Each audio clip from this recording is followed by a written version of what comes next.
So my understanding is you guys were handing out things, doing things here? We're handing out flyers to people. You can take a look at one if you want to. We're handing out the and then copies of the Constitution, just to promote people's First Amendment rights. No, I understand. I appreciate that.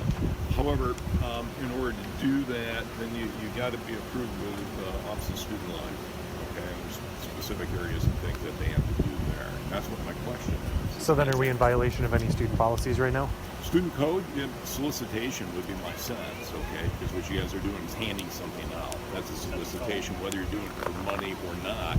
It's still soliciting and handing things out. That's where student life identifies that type of activity. So that's not a violation of one's First Amendment rights. Please understand, I'm a firm believer in the First Amendment. Now you're making movies of me here, right? Just recording. My understanding. By handing people constitutions and by handing people our flyers and by being in this area, we were in violation of policy. My understanding is that if you guys were handing out items, okay, you'd be in a position to solicit. Okay. Violation of the rules, all right? You guys are students. Yeah. And so what will end up happening is we'll need to refer you to the Dean of Students office, all right? All right. And that'll be for a conduct referral for violation of solicitation and for distribution. And what we do if they continue to stay out here after their referral? There's a state law that indicates for trespass, willfully remaining on the property after being told to leave. Now, regardless of whether you're a student or not, we'll have to engage in that, in which case we'll have to fill out a form, and if you continue to stay here, then we'll need to arrest you. Now, I don't want to do that. Yeah, I'm good. Yeah, I'm good.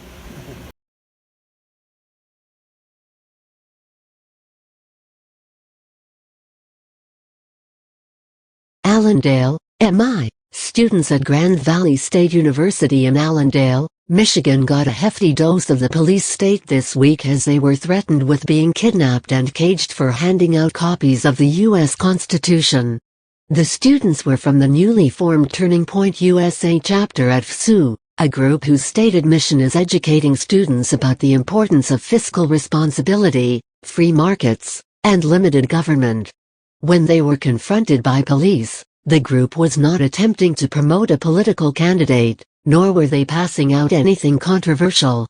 They were merely handing out copies of the Constitution. Not one, but two campus cops approached the group and told them that they immediately needed to stop handing out the pocket constitutions because it violated the school's policy. In order to do that, you gotta be approved by the Office of Student Life, one officer told them, asserting that the policy applies to any distribution of materials, even if one is not selling anything or asking for money, as reported by Campus Reform.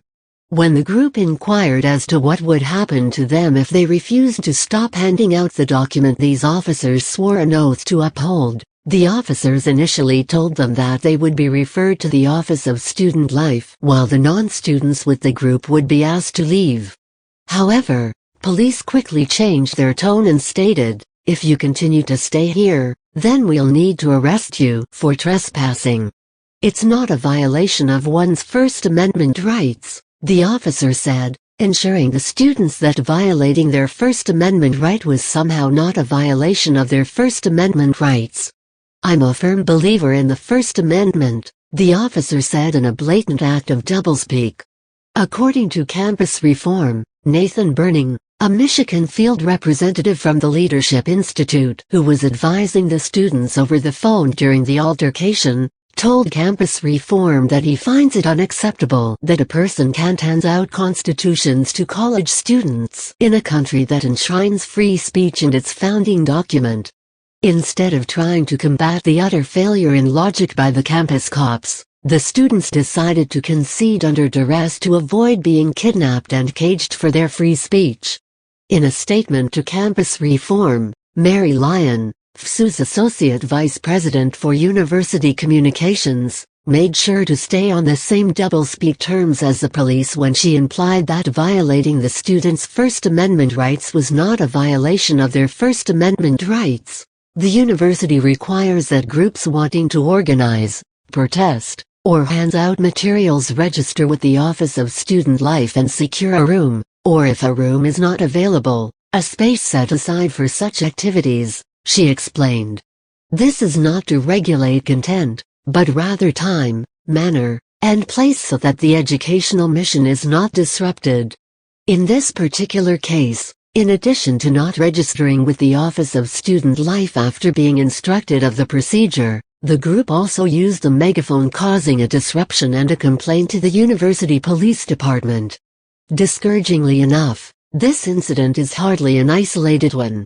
Just last week, according to Campus Reform, an activist was forced to leave another campus, Middlesex County College, because he did not get prior approval to practice free speech.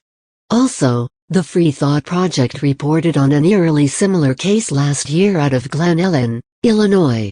In that infuriating video, 2 students at the College of DuPage, a public university, were on campus exercising their First Amendment rights by passing out pocket constitutions and flyers that read "America is a free speech zone," when approached by a police officer and threatened with arrest. Filmed ironically only one day after Constitution Day, the footage showed the officer infringe on the students' right to freely express their political opinions by threatening to kidnap and throw them in a cage, claiming they are soliciting. The officer tells the students that they need to get a permit and that they can't just do it whenever you want. "You can't do it out here, otherwise I'm going to have to lock you up," the officer told the men. Engaging the cop, one of the men asks, "What are the rules for doing this kind of stuff on campus?" "You go to the Student Life office, and they give you a permit to do so," the officer replied. The obvious absurdity of having to get a permit to exercise your First Amendment rights speaks to the administrative decimation of liberty. Creating administrative rules, which impede Americans' free speech rights, by limiting a student's ability to freely express their thoughts and ideas on campus, seems patently offensive to the idea of freedom. Don't be fooled by this attempt to usurp your constitutional rights with administrative rules.